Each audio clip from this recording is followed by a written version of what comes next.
दिल तो पागल रे, घर से भागल रे। दिल तो पागल रे, घर से भागल रे।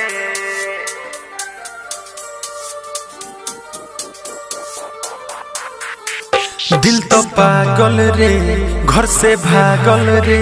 दिल तो पागल रे, घर से भागल रे।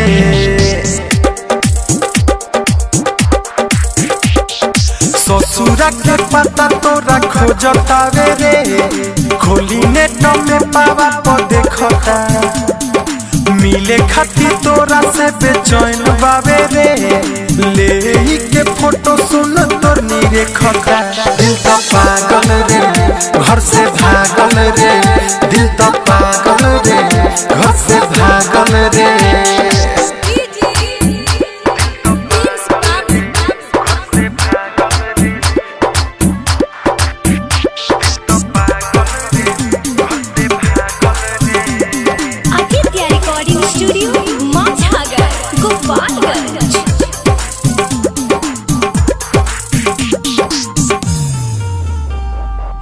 घरवा दुआरे सब छोड़ रे, तोरा से नाता लेनी जोड़ रे।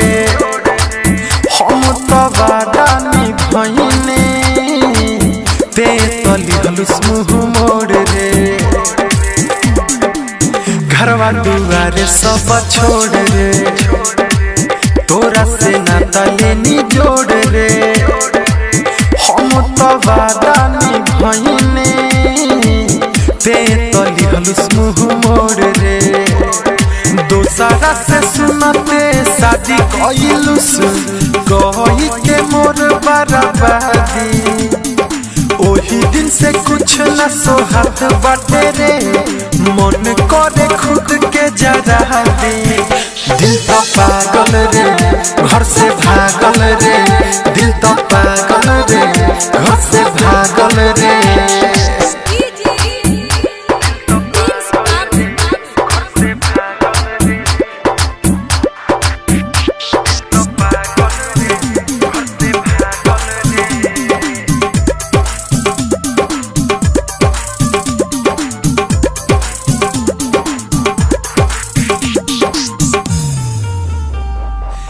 कादिर दिलीप अर्जुन रे, रेहान प्रिंस कहे सुन रे। दीपक दीवाना के अखिया से अश्क बनी बहता खून रे। दिलीप आशीष अर्जुन रे, रेहान प्रिंस कहे सुन रे। दीपक दीवाना के अखिया से अश्क बनी बहता खून रे। जियतानी हम सुने घुट घुट के, तोरा का बेवफा बुझाई। तनी को ना सोचलुस मोर का होई, बाड़ते बड़े हर जाई। दिल तो पागल रे, घर से भागल रे। दिल तो पागल रे, घर से भागल रे।